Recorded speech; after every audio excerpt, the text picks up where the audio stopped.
Hello friends, எல்லாருக்கும் வணக்கம். இன்றைக்கி சண்டே ஸ்பெஷல். அதோட என்னை பற்றின ஒரு டீட்டெயில்ஸும் உங்களுக்கு நான் கொடுக்குறேன்.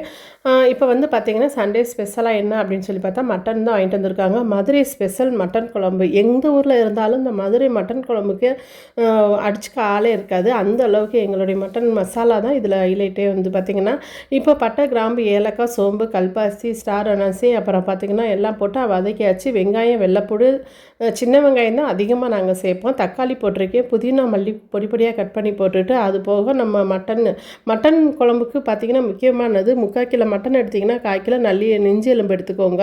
எல்லாம் சேர்த்து குழம்பு வச்சாச்சு. அதெல்லாம் நம்மளுடைய வீட்டு மசாலா பொடி தான் போட்டிருக்கேன். வதக்கி அரைக்கிறதுக்கு ஒரு கைப்பிடி சின்ன வெங்காயம், தேங்காய், கசகசா, சோம்பு, கொஞ்சம் மிளகு, சீரகம், அவ்வளோதான். ஒரு கைப்பிடி கருவேப்பிலை நல்லா வதக்கி அரைச்சிக்கலாம். சாதத்தையும் வடித்து விட்டுட்டேன். இப்போ குக்கரில் 4 விசில் வச்சாச்சு. மட்டனை வதக்கி தாளித்து வதக்கி அரைச்ச மசாலாவும் வதக்கி அரைச்சாச்சு. என் பொண்ணு அந்த சைடு பார்த்திங்கன்னா ரசம் வச்சுக்கிட்டு இருக்காங்க. நம்மளுடைய மட்டன் குழம்பு ரெடி ஆகிடுச்சு. நம்ம அரைச்ச மசாலாவும் அதில் சேர்த்துக்கிட்டாச்சு. இப்போ எல்லாமே நல்லா கொதிக்கட்டும். குழம்பு கொதிச்சு வரைக்கும் இன்றைக்கி மதியம் வந்து லஞ்சுக்கு வந்து பார்த்து மட்டன் குழம்பு தான். நான் சொன்ன அளவுக்கு நீங்கள் 3/4 கிலோ மட்டன் எடுத்திங்கன்னா ஒரு 1/4 கிலோவுக்கு நெஞ்சு எலும்பு எடுத்து ஒரு எப்படி சொல்ல, ஒரு 100 கிராம் வந்து பார்த்திங்கன்னா சுத்துக்குடல்னு சொல்லுவாங்க. அது சுத்து கொழுப்பு அதையும் வாங்கி நீங்கள் கலந்து குழம்பு வச்சு பாருங்கள். செம்ம டேஸ்ட்டாக இருக்கும். சாப்பாடெல்லாம் எடுத்து ரெடியாக வச்சாச்சு. அப்புறம் வந்து பார்த்திங்கன்னா அடுப்பெல்லாம் க்ளீன் பண்ணிவிட்டேன்.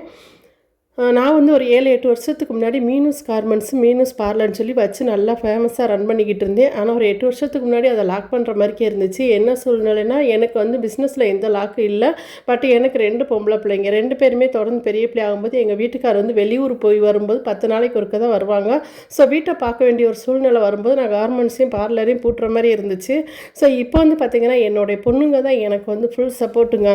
என்னோடய 2 பொண்ணுங்களுக்குள்ள மூத்த பொண்ணு கல்யாணம் ஆகிடுச்சு. 2வது பொண்ணு இப்போ படிப்பு முடிச்சுட்டு வந்திருக்காங்க.